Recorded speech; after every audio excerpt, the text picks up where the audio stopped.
Hello class 10 students, आपका जो sample paper था वो सीबीएसई ने लॉन्च कर दिया है 2022 एंड 23 के लिए। थोड़ा सा उसका रिव्यू देखेंगे और इसका सॉल्यूशन करवाऊंगा मैं इस वीडियो में। तो प्लीज़ चैनल को सब्सक्राइब जरूर करके जाना।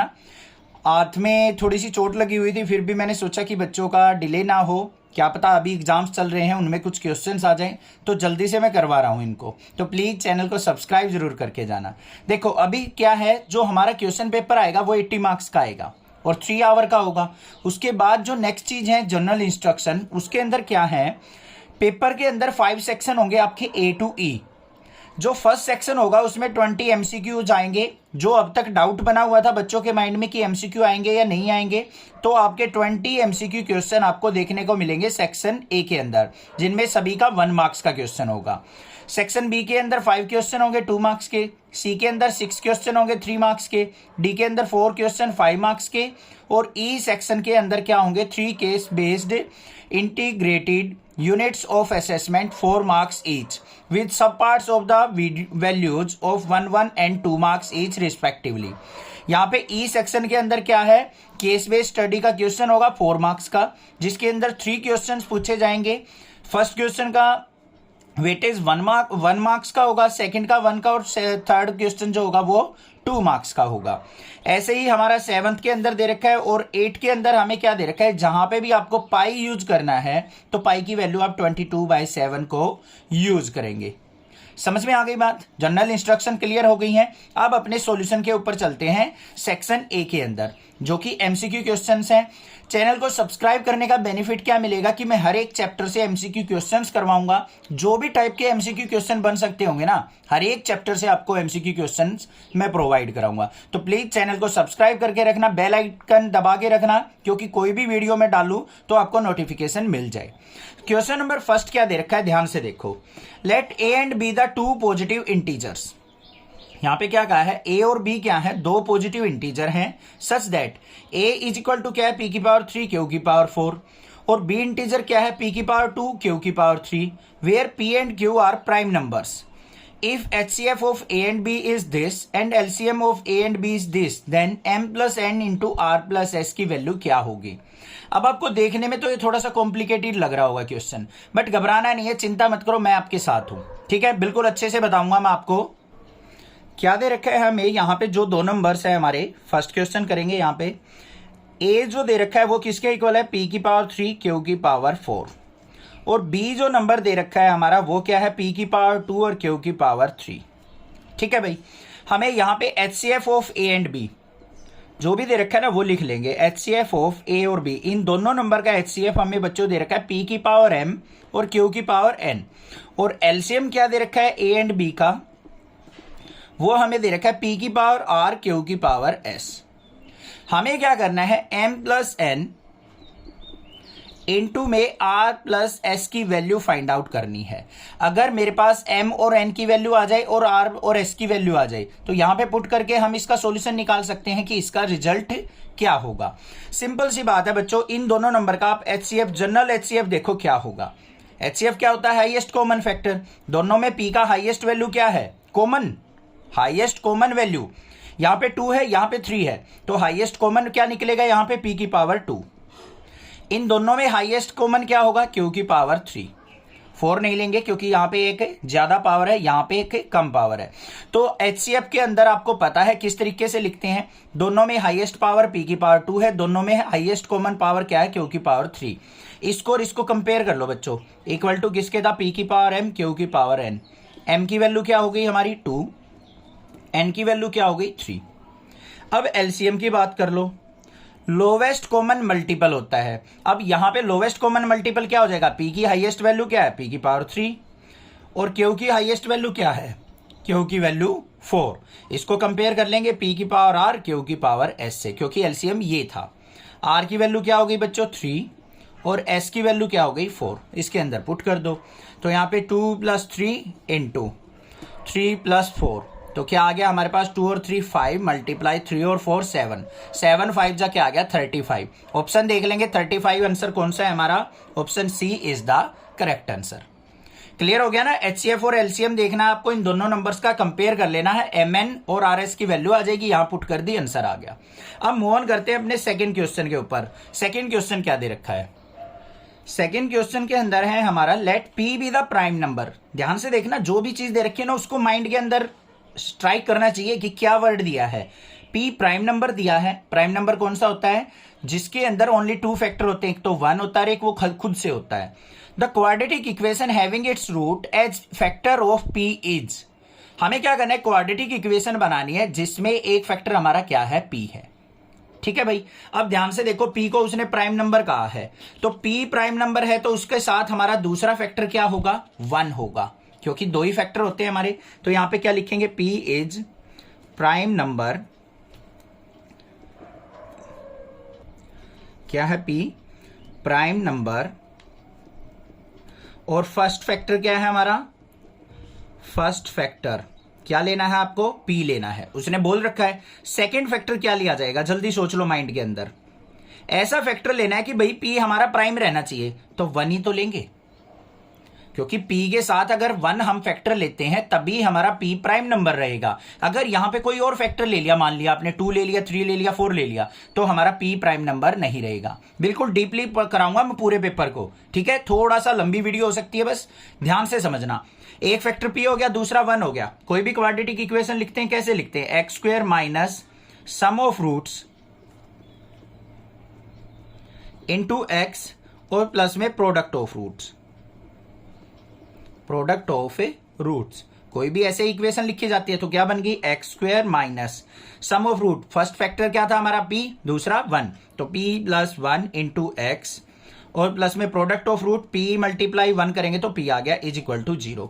कंपेयर कर लेंगे कौन सा ऑप्शन हमारा ठीक है। यहाँ पे x square minus P plus 1 x into P और प्लस में p इक्वल टू 0, तो ऑप्शन बी क्या हो जाएगा हमारा?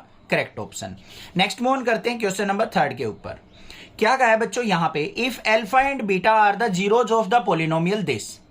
हमारे पास यहां पे क्वाड्रेटिक इक्वेशन दे रखी है, इसके अल्फा और बीटा क्या है? जीरोज है, मतलब फैक्टर है।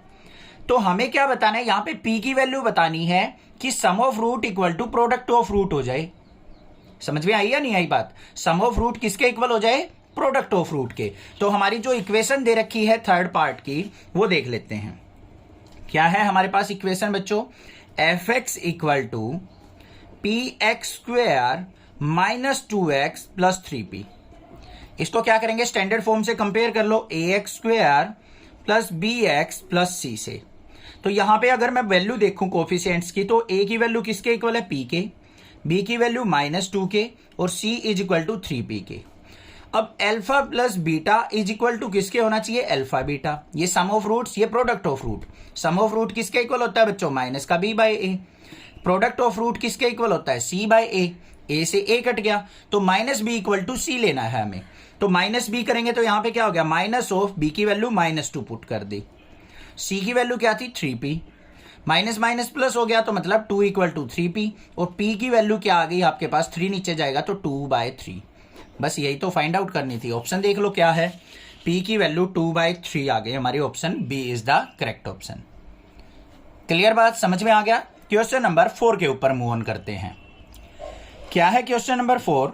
If the system of equation 3x plus y equal to 1 and 2k minus 1 into x plus में k minus 1 into y equal to 2k plus 1 is inconsistent, then k equal to. यहां पे क्या कहा है? 2 equation आपको दे दी यहां पे, linear equation in 2 variable, और इनको आपने क्या करना है? इनकंसिस्टेंट दिखाना है।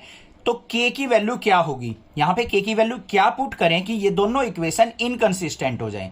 अब इनकंसिस्टेंट किस केस में होती है बच्चों? जब 2 इक्वेशंस के बीच में कोई भी सॉल्यूशन एग्जिस्ट ना करे, मतलब 2 लाइन क्या हो? आपस में पैरेलल हो।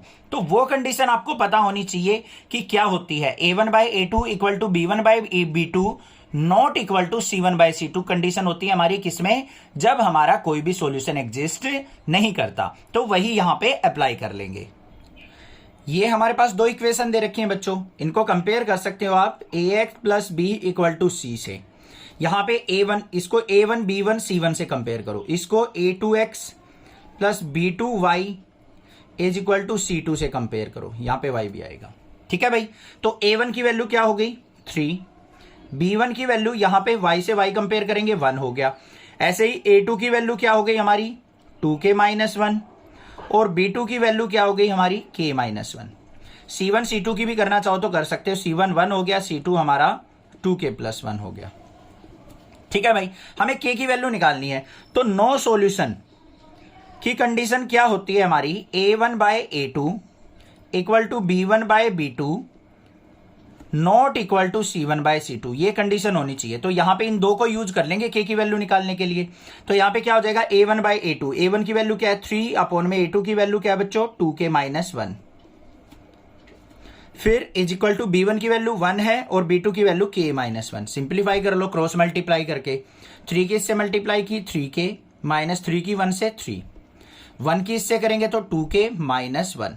सिंप्लीफाई करो 2k को इस तरफ लेके आओ, 3k minus 2k is equal to -1 plus 3, 3k में से 2k गया, k इज इक्वल टू 3 में से -1 गया तो क्या हो गया 2, k की वैल्यू क्या आ गई बच्चों 2। ऑप्शन चेक करेंगे हमारा कौन सा है, फोर्थ का डी ऑप्शन करेक्ट है। जल्दबाजी नहीं करनी है एमसीक्यू क्वेश्चंस में, क्योंकि मिस्टेक यहीं पे होती है। कंसेप्ट जिस बच्चे को आते हैं ना वो अच्छे से कर पाएगा। सारी वीडियो प्लेलिस्ट में है, क्लास 10th के सॉल्यूशन की एग्जांपल्स भी करवाए हुए हैं। कोई भी दिक्कत आएगी मैं बैठा हूं, चिंता मत करो, आप नेक्सा क्लासेस से पढ़ते रहो। 100 आउट ऑफ 100 मार्क्स की मेरी जिम्मेवारी है। ठीक है भाई, नेक्स्ट क्वेश्चन नंबर 5 देखते हैं बच्चों क्या है। If the vertices of a parallelogram PQRS taken in order PQR, 3 vertices दे रखे हैं, then the coordinate of fourth vertex SR, तो फोर्थ के वर्टिसेज क्या होंगे ये आपको फाइंड आउट करना है। तो देखते हैं भाई कैसे करेंगे फिफ्थ पार्ट को। चलो भाई, हमारा क्वेश्चन नंबर 5 ये डाल दिया हमने 5। अब हमें सबसे पहले क्या कर लेना है, एक पैरेललोग्राम बना लेनी है भाई, जो भी क्वेश्चन में दे रखा है। इसके वर्टिसेज PQRS एक ऑर्डर में ले लिए, मतलब PQRS। अगर एंटी क्लॉक चल रहे हो तो एंटी क्लॉक लेने हैं, क्लॉकवाइज चल रहे हो तो क्लॉकवाइज आपको लेने हैं। ऐसा नहीं करना PQ यहां पे RS ले लिया, वो गलत हो जाएगा भाई। अब P के जो कोऑर्डिनेट्स दे रखे हैं हमें, वो क्या दे रखे हैं 3,4, Q के कोऑर्डिनेट्स जो है -2,3, R के कोऑर्डिनेट्स जो है -3,-2 और S के कोऑर्डिनेट्स हमें नहीं पता, तो इसको हम X और Y मान लेते हैं। ये X और Y की वैल्यू ही निकालनी है। अब किस तरीके से हम ये कोऑर्डिनेट्स फाइंड आउट कर सकते हैं भाई, इसको निकालने के लिए ना आपको एक सिंपल सी ट्रिक पता होनी चाहिए, मतलब प्रॉपर्टीज ऑफ पैरेललोग्राम। अब पैरेललोग्राम की प्रॉपर्टी क्या होती है, जो इसके डायगोनल्स होते हैं ना दोनों आपस में क्या करते हैं, एक दूसरे को बाइसेक्ट करते हैं, बीच में कट करते हैं। तो हमें क्या करना है, P और R से मिड पॉइंट निकालने हैं, Q और S से मिड पॉइंट निकालने, दोनों को इक्वल पुट कर देना है। तो मिड पॉइंट का फॉर्मूला क्या होता है बच्चों, मैं फॉर्मूला भी बताऊंगा यहां पे, x1 plus x2/2 y1 plus y2/2, यही तो होता है mid point theorem, mid point का फॉर्मूला। तो यहां पे P और R का मिड पॉइंट ऑफ PR, भाई एग्जाम में आपको इस तरीके से सॉल्यूशन करके देके आने की जरूरत नहीं है, आपको तो आंसर टिक करने हैं। अगर सॉल्यूशन पूछ रखा हो तो करना है, नहीं तो आपको आंसर लिखना है। बट तभी कर सकते हो आप आंसर को जब आपको कंसेप्ट अच्छे से आते होंगे और अच्छे से सोल्व करके देखोगे। मिड पॉइंट ऑफ PR देख लो क्या होगा, P और R का -3 plus 3 divide by 2 4 minus 2 divide by 2। ऐसे ही मिड पॉइंट ऑफ QS वो देख लो क्या होंगे, यहां पे -2 प्लस x/2 और 3 प्लस y/2, दोनों को कंपेयर कर लो, क्या होने चाहिए यहां पे mid point of PR equal to किसके होंगे, मिड पॉइंट ऑफ QS। दोनों एक ही पॉइंट पे तो लाई कर रहे हैं, इक्वल होने चाहिए। तो यहां पे PR के क्या है -3 प्लस 3 क्या हो गया 0/2, मतलब 0 हो गया। 4 माइनस 2 क्या हो गया 2, 2/2 क्या करेंगे 1 इज इक्वल टू क्या हो गया -2 प्लस x/2 और 3 प्लस y/2। कंपेयर कर लो भाई, -2 प्लस x/2 इक्वल टू क्या हो जाएगा 0 और 3 plus y/2 is equal to क्या हो जाएगा 1 के। y को y के साथ कंपेयर, x को x के साथ, 2 की 0 से multiply 0, -2 plus x equal to 0, तो x की वैल्यू क्या आ गई यहाँ पे 2। यहाँ पे 3 plus y is equal to 2 की 1 से मल्टीप्लाई 2, तो y की वैल्यू क्या आ जाएगी 3 इस तरफ जाएगा तो -1, 2 और -1 आगे भाई। तो ऑप्शन देख लेते हैं हमारा कौन सा है, option C is the correct option. बात क्लियर हो गई, आगे चलते हैं। क्या कहा है, ट्रायंगल एबीसी सिमिलर दे रखी है ट्रायंगल पीक्यूआर के। दो ट्रायंगल है एबीसी और पीक्यूआर, दोनों सिमिलर हैं। If AM and PN are altitudes of triangle this and this and AB square ratio PQ square is equal to 4:9, then AM ratio PN क्या होगा। अभी देख लेते हैं भाई। क्वेश्चन नंबर 6 के अंदर दो ट्रायंगल्स की बात कर रहा है। ये बना ली हमने दो ट्रायंगल, एक तो हो गई हमारी ABC और दूसरी ट्रायंगल कौन सी है हमारी, PQR। PQR ही है ना, हाँ PQR। अब इसमें दो हमारे एल्टीट्यूड ड्रॉ करने हैं आपको, एक तो AM, एक PR है नहीं PN हो गया और AM हो गया। यहां पे हमें दे क्या रखा है बच्चों, AB स्क्वायर अपॉन में PQ स्क्वायर इक्वल टू दे रखा है हमें 4/9। यहां पे साइड की रेशो निकाल लेते हैं, AB by PQ is equal to क्या हो जाएगा, ये स्क्वायर इधर आके रूट 4 का रूट क्या हो गया 2 और 9 का क्या हो गया 3। तो AB बाई PQ किसके इक्वल आ गया मेरा, 2/3 के इक्वल। ठीक है, अब यहां पे देखो both triangle are similar, both triangle क्या है, सिमिलर हैं। तो यहां पे देखो रेशो ऑफ एल्टीट्यूड, जो रेशो ऑफ एल्टीट्यूड होगा वो किसके इक्वल होगा, रेशो ऑफ साइड्स के, रेशो ऑफ साइड्स। अब साइड्स की रेशो तो आपके पास आ गई, यही क्या होगी एल्टीट्यूड की रेशो। तो AM by PN is equal to किसके हो जाएगा 2/3। तो ऑप्शन देख लेंगे हमारा क्या है 2:3। डी ऑप्शन क्या हो जाएगा हमारा यहां पे करेक्ट हो जाएगा। ये चीज ध्यान रखनी है आपको AM रेशो PN पूछी है या PN रेशो AM पूछी है। अगर PN रेशो AM पूछी होती तो आपका आंसर 3:2 हो जाता। ये चीज ध्यान रखना, कई बार गड़बड़ करते हैं बच्चे। क्वेश्चन नंबर 6 भी क्लियर हो गया। नेक्स्ट मूव ऑन करते हैं क्वेश्चन नंबर 7 के ऊपर।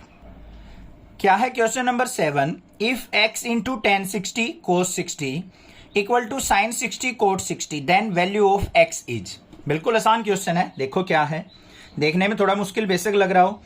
x इंटू tan 60 और साथ में cos 60 degree is equal to किसके दे रखा है sin 60 डिग्री और यहां पे क्या दे रखा है हमें cot 60 डिग्री। हमें किसकी वैल्यू निकालनी है, x की वैल्यू निकालनी है। अब भाई tan किसके इक्वल होता है ये बता दो, sin बाय cos होता है या नहीं होता है। बस इस cos को नीचे ले जाओ, यहां पे x tan 60 degree is equal to क्या हो गया sin 60 डिग्री अपॉन में cos 60 डिग्री और इनटू में क्या है cot 60। sin 60 बाय cos 60 क्या हो गया 10, तो यहां पे लिखेंगे x tan 60 degree is equal to sin 60 cos 60 को लिख दूंगा मैं tan 60 इनटू में cot 60। क्लियर भाई, कोई दिक्कत नहीं होनी चाहिए। यहां पे देखो tan और cot आपस में क्या होते हैं, एक दूसरे के उल्टे, कट सकते हैं। यहां पे काट दो या फिर tan 60 से tan 60 काट दो। तो x की वैल्यू किसके इक्वल आ गई बच्चों, हमारी cot 60 डिग्री के। बट अगर ऑप्शन देखोगे आप तो ऑप्शन के अंदर हमारा cot 60 नहीं दे रखा तो cot 60 किसके उल्टा होता है, tan 30 का उल्टा। वैल्यू पता होगी ना, 1/√3 होती है और इसकी √3 होती है। तो यहां पे x इज इक्वल टू किसके हो सकता है, यहां पे tan 30 डिग्री भी हो सकता है। दोनों की वैल्यू क्या होती है हमारी सेम। वैल्यू अगर गड़बड़ लग रही है आपको, माइंड में कुछ वो कर रही है, कंफ्यूजन क्रिएट कर रही है, तो आप इसको 90 माइनस थीटा करके भी कर सकते हो। वैसे आप ट्राइगोनोमेट्रिक टेबल में देखोगे ना तो cot 60 और tan 30 की वैल्यू सेम होती है। तो यहां पे tan 30 भी ऑप्शन हो जाएगा हमारा और हमारा ऑप्शन बी क्या हो जाएगा, correct option. Next move on करते हैं क्वेश्चन नंबर 8 के ऊपर। क्या है question number 8, if sin theta plus cos theta equal to √2। ध्यान से देखना भाई, थोड़े अच्छे क्वेश्चन भी स्टार्ट हो रहे हैं। sin theta plus cos theta equal to √2 दे रखा है, तो आपको tan theta plus cot theta की वैल्यू निकालनी है। तो क्या हो जाएगा यहां पे tan theta plus cot theta, तो यहां पे लिखेंगे tan theta plus cot theta, इसकी वैल्यू क्या होगी ये निकालनी है। यहां पे क्या करो, squaring both side, squaring both side करेंगे तो ये स्क्वायर हो गया, यहां पे भी स्क्वायर हो गया। इसका स्क्वायर ओपन करो, क्या हो गया sin square theta plus cos square theta plus 2 sin theta cos theta. यहां से देख लो क्या वैल्यू निकल के आएगी, ये कट गया हमारा, इज इक्वल टू 2 हो गया। sin square theta plus cos square theta किसके इक्वल होता है बच्चों, 1 के। 1 को राइट साइड लेके जाएंगे तो 2 sin theta cos theta is equal to क्या हो जाएगा 2 - 1, और यहां पे क्या आ गया मेरे पास 2 sin theta cos theta equal to 1, और sin थीटा cos थीटा की वैल्यू क्या आ गई sine theta cos theta is equal to 1/2। ये बात समझ में आ गई या नहीं आ गई? क्लियर है, कोई दिक्कत नहीं होनी चाहिए। अब इसको सिंप्लीफाई कर लो, टेन थीटा किसके इक्वल होता है? Sine theta by cos theta, और प्लस में कोट थीटा किसके इक्वल होता है? हमारा cos theta by sine theta. इसको सिंप्लीफाई करो, क्या आएगा? एलसीएम लेंगे तो इसका एलसीएम आ गया भाई हमारा नीचे साइन थीटा कोस थीटा। ठीक है बच्चों, कोस से कोस कट गया, साइन की साइन से multiply sine square theta, plus में साइन थीटा से साइन थीटा कट गया, कोस की कोस से मल्टीप्लाई कोस स्क्वायर थीटा। इसको देखो क्या आ गया? Sine square theta plus cos square theta किसके होता है? 1 के। और साइन थीटा कोस थीटा की वैल्यू अभी निकाली थी आपने 1/2। इसको ऊपर लेके जाएंगे तो क्या हो गया? 1 × 2/1 इज इक्वल टू क्या आ गया? 2। इसका सोल्यूशन आ गया हमारे पास 2, तो आंसर क्या हो जाएगा इसका? B option is the correct option. Clear? Question number 9 देखते हैं क्या है। क्वेश्चन नंबर 9 दे रखा है हमें, in the given figure DE parallel to BC. DE जो है बीसी के पैरेलल है, थ्योरम्स का पता होगा आपको। यहां पे देखो एई हमें ए दे रखी है, ए यूनिट, ईसी हमें बी यूनिट दे रखी है। तो इस पूरी एसी लेंथ की अगर मैं बात करूं तो ये किसके इक्वल हो जाएगा बच्चों? ए प्लस बी के। ऐसे ही डीई हमें एक्स दे रखा है और बीसी हमें वाई दे रखा है। तो हमें यह बताना है इनमें कौन सा रिलेशन हमारा करेक्ट होगा। बिल्कुल सिंपल है, डीई जो होता है हमारा बीसी का हाफ होगा, ये पता है आपको थ्योरम के अंदर। तो इन दोनों की रेशो ले लो, x by y is equal to, यहां पे क्या होगा? ए बाय पूरी साइड क्या हो जाएगी? ए प्लस बी। ये चीज ध्यान से देखनी है आपको। स्मॉल साइड ए ई, इसकी रेशो अपॉन में पूरी कंप्लीट ट्रायंगल की रेशो, ए सी की वैल्यू ए प्लस बी। ये आ गया। यहां पे एक्स इज इक्वल टू क्या आ जाएगा? वाई की मल्टीप्लाई ए वाई अपॉन में ए प्लस बी। बस ये आंसर देख लो, x is equal to a y upon में a plus b, C answer हो गया हमारा। क्लियर? यहां पे देखो ध्यान से, ए डी ई, इस ट्रायंगल के अंदर साइड कौन सी है? एक्स, अपॉन में पूरी ट्रायंगल की side y, x upon y ली है। ऐसे ही इस ट्रायंगल के अंदर साइड क्या है? ए, पूरी ट्रायंगल की साइड, इसकी कोरस्पॉन्डिंग साइड क्या होगी? ये पूरी साइड ए सी, ए प्लस बी। इन दोनों की रेशो को इक्वल कर देंगे, यहां से एक्स की वैल्यू आ गई, तो option C is the correct option. आगे चलते हैं भाई। एबीसीडी क्या कह रखा है? एक ट्रेपीजियम कह रखा है। ये अच्छा क्वेश्चन है, ध्यान से देखना। एबीसीडी को एक ट्रेपीजियम का है जिसके अंदर एडी पैरेलल टू बीसी कह रखा है। इसका मतलब पहले हम एक ट्रेपीजियम बना लेते हैं भाई जिसके अंदर एडी पैरेलल टू बीसी हो। ये हो गया हमारा ट्रेपीजियम कोई, इसके अंदर ये ए डी हो गया और यहां पे ये बी सी हो गया, ए बी सी डी। ठीक है भाई, इसके अंदर डायगोनल्स बना लेते हैं। ये डायगोनल हो गए हमारे, और ये मान लेते हैं हम किसी ओ पॉइंट पे मीट करते हैं। आगे क्या दे रखा है? यहाँ पे एडी जो है 4 सेंटीमीटर है। एडी कहां भाई? ये रहा, 4 सेंटीमीटर दे रखा है।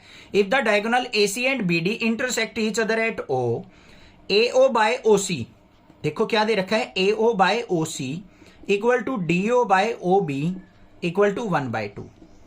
एओ क्या है? 1, ये 1 है, और ओसी क्या है? 2 है। ऐसे ही ये 1 है, ये 2 है।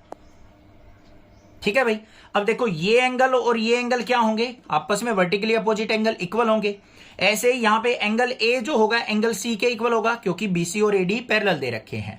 ठीक है भाई, ये भी एंगल इक्वल होंगे। तो ये दोनों ट्रायंगल्स क्या हो गई हमारी? सिमिलर। तो यहां पे क्या लिख देंगे? Triangle O A D similar हो गई हमारी ट्रायंगल ओ सी बी के। तो इनकी रेशो भी क्या होगी? इक्वल। तो यहां पे क्या ले लेंगे? O A by A D is equal to O C by B C. क्या कहा है मैंने? O A by A D, ये साइड बाय ये side, is equal to O C by B C. O C कहां है? ये रही, ओ सी बाय बी सी। इन दोनों की, इसके अपॉन में इसके इक्वल ये ले ली, और ये इसके कोरस्पॉन्डिंग ये ले ली। तो यहां पे इनकी वैल्यू दे रखी है। ओ ए क्या है हमारी? 1, ए डी क्या है हमारी? 4 इज इक्वल टू ओ सी क्या है हमारी? 2, और बी सी की वैल्यू हमने क्या करनी है? फाइंड आउट करनी है। बी सी फाइंड आउट करनी है ना, तो यहां पे बी सी।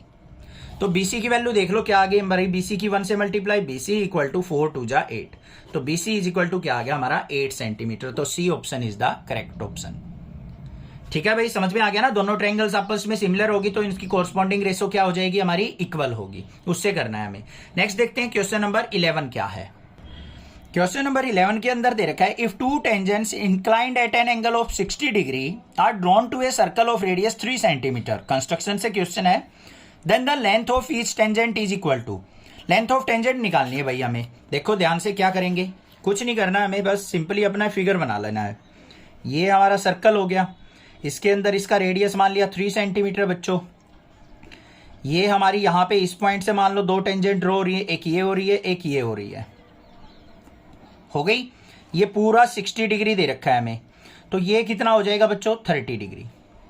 अब आपको पता है टेंजेंट और रेडियस के अंदर बीच में आपस में क्या बनता है 90 डिग्री का एंगल बनता है। तो यहां पे देखो ये O पॉइंट मान लो, ये A पॉइंट मान लो, ये B पॉइंट मान लो। तो यहां पे इन ट्रायंगल OAB में tan थीटा किसके इक्वल होगा परपेंडिकुलर बाय बेस।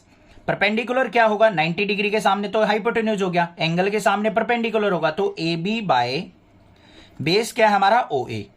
हमें किसकी वैल्यू निकालनी है OA की वैल्यू निकालनी है, टेंजेंट की लेंथ निकालनी है ना। तो OA इज इक्वल टू क्या हो जाएगा AB बाय tan थीटा। ठीक है भाई, तो क्या आ गया यहाँ पे OA is equal to AB की वैल्यू क्या है 3 और थीटा क्या हो जाएगा यहाँ पे tan 30 डिग्री। तो OA इज इक्वल टू क्या आ गया 3 बाय tan 30 की वैल्यू 1 बाय √3, ये ऊपर जाएगा तो OA इज इक्वल टू क्या हो गया 3√3। तो मतलब टेंजेंट की लेंथ क्या आ गई 3√3। तो यहाँ पे ऑप्शन क्या है D option is the correct option. समझ में आ गया क्वेश्चन नंबर 11 भी। नेक्स्ट मूव ऑन करते हैं क्वेश्चन नंबर 12 के ऊपर। क्वेश्चन नंबर 12 भी बिल्कुल इजी दे रखा है सर्कल वाले चैप्टर से। Area of circle that can be inscribed in A square of 6 centimetre. एक स्क्वायर बनाना है आपको, ये हो गया हमारा स्क्वायर जिसकी साइड क्या है 6 सेंटीमीटर है। इसके अंदर इंस्क्राइब्ड सर्कल का एरिया निकालना है भाई, ये इंस्क्राइब्ड सर्कल हो गया। इसका मतलब इसका जो डायमीटर होगा, diameter of circle is equal to किसके होगा साइड ऑफ स्क्वायर के। मतलब ये भी 6 equal to 6 diameter of circle आ गया। तो डायमीटर अगर 6 है तो रेडियस कितना हो जाएगा 6/2 मतलब 3 सेंटीमीटर। अब एरिया निकाल लो भाई, एरिया ऑफ सर्कल क्या होता है पाई आर स्क्वायर। तो यहाँ पे पाई की वैल्यू क्या हो जाएगी हमारी एज इट इज रखो, रेडियस क्या है 3 का स्क्वायर, 3 का स्क्वायर क्या आ गया 9 पाई, आंसर आ गया। ऑप्शन देख लो डी ऑप्शन क्या आ गया करेक्ट ऑप्शन। आसान था। नेक्स्ट मूव ऑन करते हैं क्वेश्चन नंबर 13 के ऊपर। 13 के अंदर क्या दे रखा है भाई हमें, sum of length breadth and height is 6√3, मतलब L plus B plus H is equal to दे दिया हमें 6√3। और क्या दे रखा है length of diagonal, length of diagonal हमें दे दी 2√3, लेंथ ऑफ डायगोनल वो है हमारी 2√3। तो हमें सरफेस एरिया ऑफ क्यूबॉइड निकालना है। अब ऐसा फॉर्मूला आपने नहीं पढ़ा होगा एनसीईआरटी में तो मैं बताऊंगा, चिंता मत करो।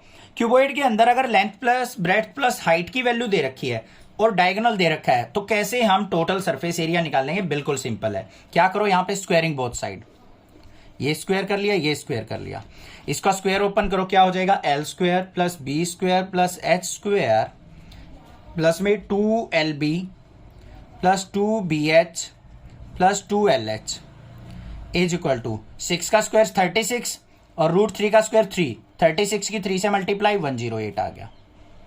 यहां पे लेंथ ऑफ डायगोनल दे रखी है हमें 2√3।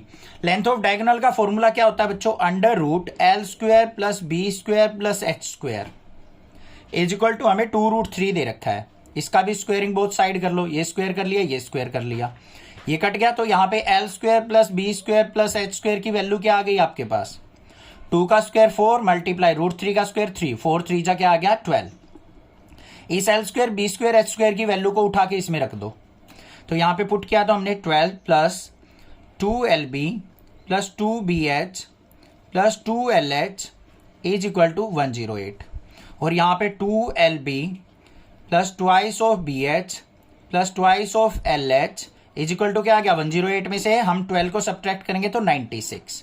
और ये क्या होता है हमारा formula, total surface area of cuboid. बस किसके इक्वल आ गया 96 के। ये चीज ध्यान रखना, क्यूबॉइड के अंदर डायगोनल किससे रिप्रेजेंट किया जाता है under root L square plus B square plus H square से। वो वैल्यू दे रखी है और L plus B plus H की वैल्यू दे रखी थी, इसको सिंप्लीफाई किया, यहाँ पे इसकी वैल्यू पुट कर दी, आंसर आ गया हमारा। क्लियर हो गया। तो 96 ऑप्शन दे रखा है भाई, हाँ दे रखा है। तो हमारा सी ऑप्शन क्या हो जाएगा करेक्ट ऑप्शन। नेक्स्ट देखते हैं क्वेश्चन नंबर 14, ये भी अच्छा क्वेश्चन है। क्या है question number 14, if the difference of mode and median of data is 24, तो difference of median and mean आपको फाइंड आउट करना है। तो देख लेते हैं भाई कैसे फाइंड आउट करेंगे। यहाँ पे ध्यान से देखो, हमारा क्वेश्चन नंबर 14 याद हो गया मुझे, तो क्या क्या दे रखा है हमें। क्वेश्चन नंबर 14 के अंदर हमें मोड माइनस में मीडियन, ये हमें दे रखा है 24। ठीक है भाई। अब रिलेशन हमें पता है क्या, मोड जो होता है हमारा वो 3 टाइम्स ऑफ मीडियन और माइनस में 2 टाइम्स ऑफ मीन होता है। यहां से अगर मैं मोड की वैल्यू निकाल लूं, मोड इज इक्वल टू किसके हो जाएगा, 24 प्लस मीडियन के होगा या नहीं। इसको इस तरफ लेके जाऊंगा, बस इसको उठा के यहां पे पुट कर दो मोड की जगह। तो क्या हो गया, 24 plus median is equal to 3 median minus में ट्वाइस ऑफ मीन। हमें मीडियन मीन का डिफरेंस निकालना है, उन्हीं को रख लिया बस। इसको सिंप्लीफाई कर लो, 24 इज इक्वल टू, इसको इस तरफ लेके जाएंगे, 3 मीडियन में से मीडियन गया तो हमारा क्या हो जाएगा, 2 मीडियन, और माइनस में क्या हो जाएगा, 2 मीन। इन दोनों में से कॉमन क्या आ गया, 2, तो 24 is equal to 2 into median minus mean. हो गया या नहीं हो गया। 2 से इसको कट कर दो, 2 से इसको कट करेंगे तो क्या आ गया, 12। तो मीडियन माइनस मीन का डिफरेंस क्या आ गया, 12। तो ऑप्शन देख लेंगे भाई, 12 ऑप्शन दे रखा है या नहीं। तो ये रहा option B is the correct option. आ गया ना समझ में। नेक्स्ट देखते हैं क्वेश्चन नंबर 15 क्या है।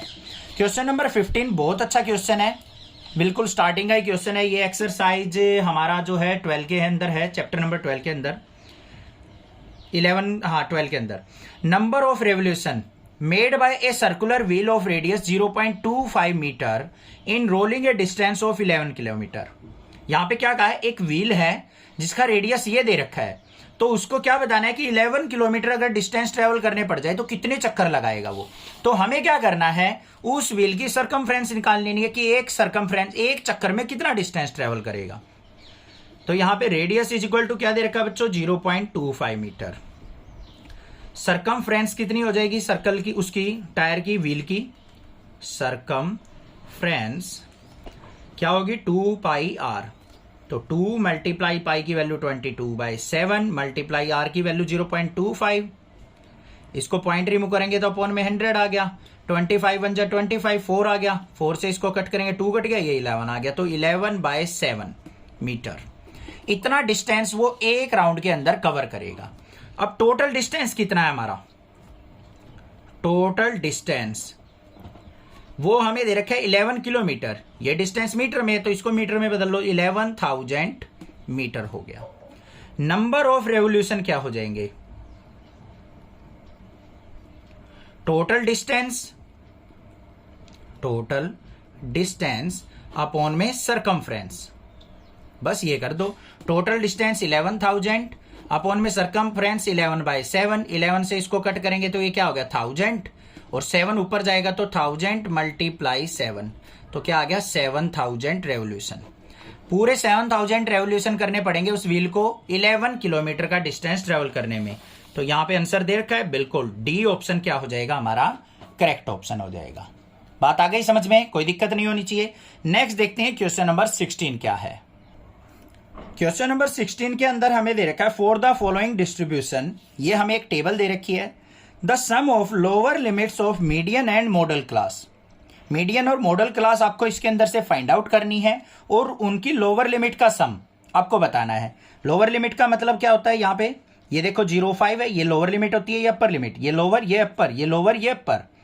तो मॉडल क्लास और मीडियन क्लास जो भी निकलेंगी आपकी, उनकी लोअर लिमिट का सम बताना है। बिल्कुल आसान है। सबसे पहले देखो हमारी मॉडल क्लास क्या होती है बच्चों, ध्यान से समझ लेना, कंसेप्ट समझो, रटना नहीं है। मॉडल क्लास वो होती है बच्चों जिसमें हाईएस्ट फ्रीक्वेंसी होती है। फ्रीक्वेंसी ये दे रखी है इसमें 10, 15, 12, 29। हाईएस्ट फ्रीक्वेंसी कौन सी है, 20। तो मॉडल क्लास कौन सी होगी, 15 से 20। यहां पे लिख भी दूंगा मैं हाईएस्ट फ्रीक्वेंसी वाली, ये तो आसानी से निकल गई। अब बात करते हैं मीडियन क्लास की। मीडियन क्लास के लिए हमें क्या करना पड़ेगा, टोटल सम देखना पड़ेगा अपनी फ्रीक्वेंसीज का। 10 और 15 25, 37, ये हो गया हमारा 57 और 9 क्या हो गया 66।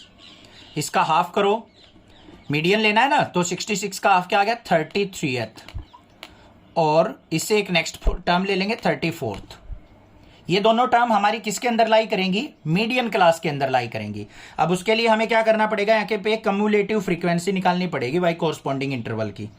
0 से 5 है, 5 से 10 है, फिर 10 से 15 है, और 15 से 20 है, यहीं तक हो जाएगा काम।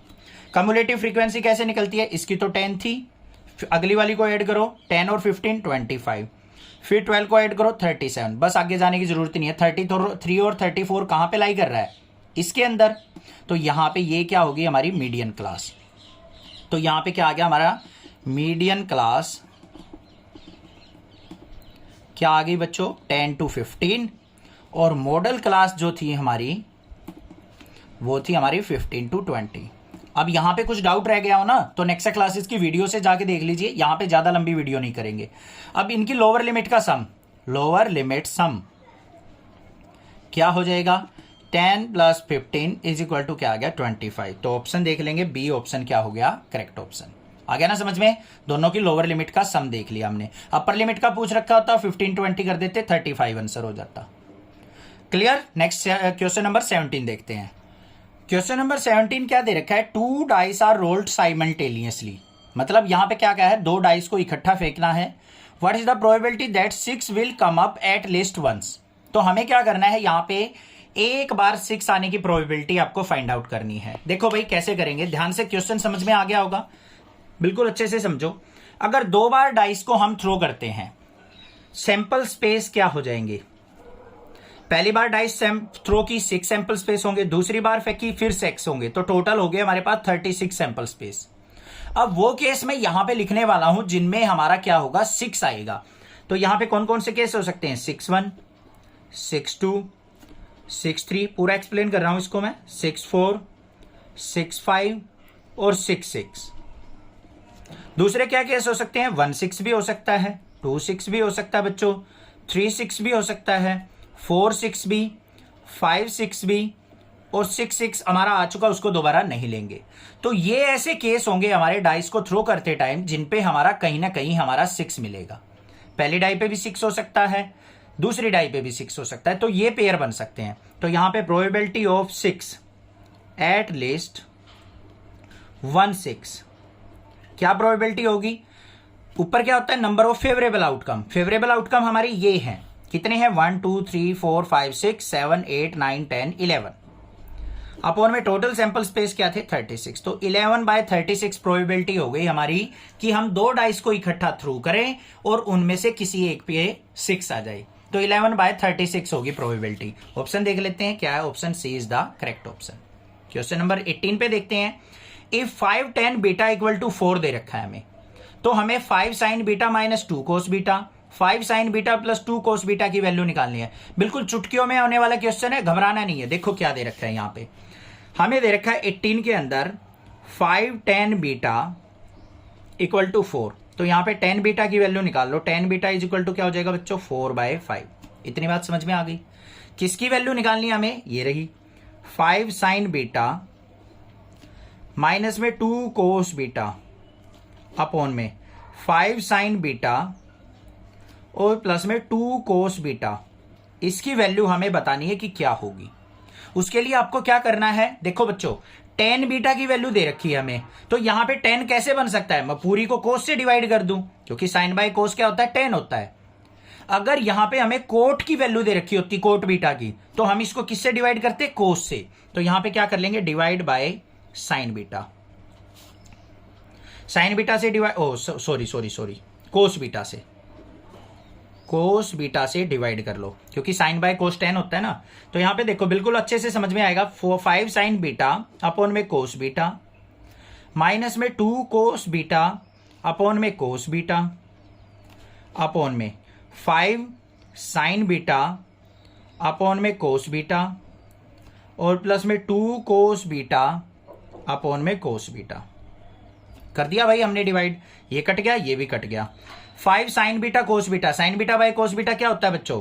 5 tan बीटा और माइनस में 2 अपॉन में नीचे भी 5 tan बीटा और प्लस में 2। अब tan बीटा की फॉर्म में आ गई, tan बीटा की वैल्यू हमें पता है। अगर यहां पे कोट बीटा की वैल्यू दे रखा होता तो हम sin बीटा से डिवाइड करते, तो यहां पे हमारा कोट बन जाता, फिर वो वैल्यू पुट कर देते। तो देखो क्या आ गया, 5 × tan बीटा की वैल्यू 4/5 माइनस 2, ऐसे ही नीचे 5 × 4/5 प्लस 2। 5 से 5 कट गया, 5 से 5, 4 - 2 क्या हो गया हमारा 2, और 4 और 2 क्या हो गया 6। तो यहां पे क्या आ गया? वैल्यू 1/3 ऑप्शन आ गया हमारा। A option is the correct option. आ गया क्वेश्चन नंबर 18 भी समझ में, कोई दिक्कत नहीं है। अब आ गए भाई हमारे 19 और 20 क्वेश्चन असर्शन और रीजनिंग बेस। बिल्कुल आसान है, घबराना मत, चिंता मत करो। जिसको कंसेप्ट आते हैं ना उनमें उनको कोई दिक्कत नहीं आएगी। देखो यहां पे क्या कह रखा है हमारा क्वेश्चन नंबर 19 के अंदर स्टेटमेंट दे रखी है हमें, if product of two number is 57880। दो नंबर है मान लो, फर्स्ट मल्टीप्लाई सेकंड, उन दोनों की प्रोडक्ट आपको दे दी 5780, उन दोनों का एचसीएफ दे दिया 17 और एलसीएम दे दिया 340।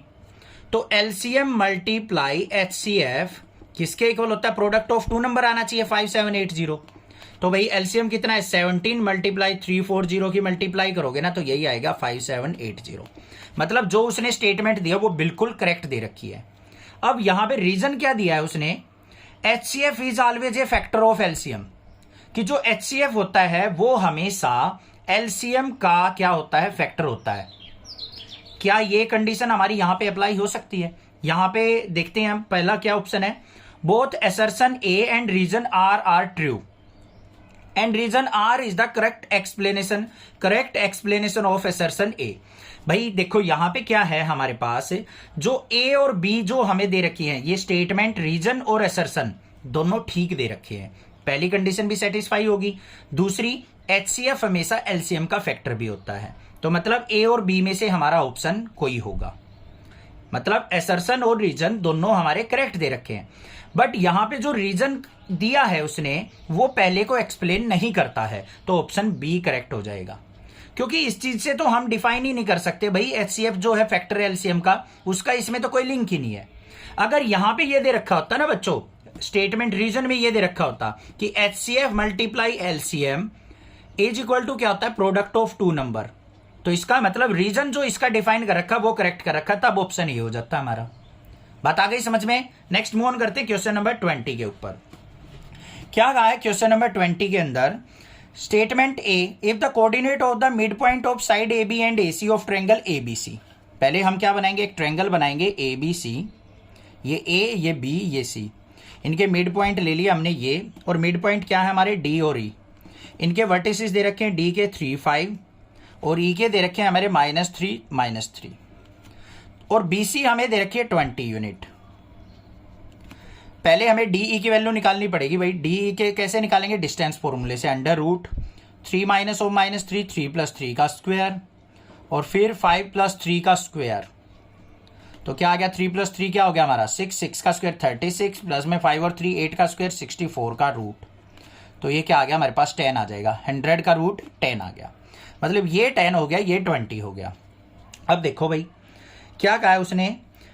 The line joining the mid point of two side, mid point को ज्वाइन करने वाली लाइन क्या है? DE of triangle is parallel to the third side. ये इसके पैरेलल है, बिल्कुल है भाई। And equal to half of it, और ये क्या है? इसकी हाफ है। ये 20 थी, ये 10 है, तो ये भी बिल्कुल ठीक है भाई। तो पूरा का पूरी स्टेटमेंट हमारी क्या दे रखी है? ट्रू दे रखी है। तो यहां पे क्या लिखेंगे? स्टेटमेंट हमारी क्या है? ट्रू। अब रीजन को देख लेते हैं भाई, कहां है रीजन? रीजन ये रीजन ही था भाई, ये रीजन दे रखा था हमें। स्टेटमेंट तो ऊपर दे रखी थी कि हमारी जो BC की वैल्यू है वो 20 यूनिट है। तो भाई देखो ये 10 है तो ये इसका डबल अपने आप ही होता है, थ्योरम आपने पढ़ रखी है। ये हमारी मिड पॉइंट को डिवाइड कर रही है, तो ये वैल्यू हाफ होती है इस पूरी साइड के। तो ये स्टेटमेंट भी हमारी क्या दे रखी है? बिल्कुल करेक्ट दे रखी है। तो यहां पे लिख भी लेंगे स्टेटमेंट भी ट्रू है हमारी और रीजन भी क्या है? ट्रू। रीजन के अंदर यही बता रखा है उसने कि ये जो होती है मिड पॉइंट को ज्वाइन करने वाली लाइन BC साइड की हाफ होती है। ये भी ट्रू है, ये भी ट्रू है, तो स्टेटमेंट भी ट्रू, रीजन भी ट्रू, तो दोनों ट्रू है। तो हमारा ऑप्शन क्या हो जाएगा? ए ऑप्शन क्या हो जाएगा? Correct option. क्लियर हो गई बात? ये जो रीजन है ये इसका बेस्ट एक्सप्लेनेशन दे रखा है, मतलब यही चीज हमारी इसी चीज को सेटिस्फाई करती है। तो option A is the correct. कोई भी दिक्कत लगे आप मुझसे पूछ सकते हैं। 20 क्वेश्चंस में से आगे भी क्वेश्चन करवा दूंगा। चैनल को सब्सक्राइब जरूर करके रखना, प्लीज ज्यादा से ज्यादा शेयर करना और सपोर्ट करना चैनल को। सारी क्लास 10th के एग्जांपल्स और क्वेश्चंस की वीडियो प्लेलिस्ट में आपको मिल जाएंगी, वहां से जाके आप देख सकते हैं। Thank you students for watching. Next classes video.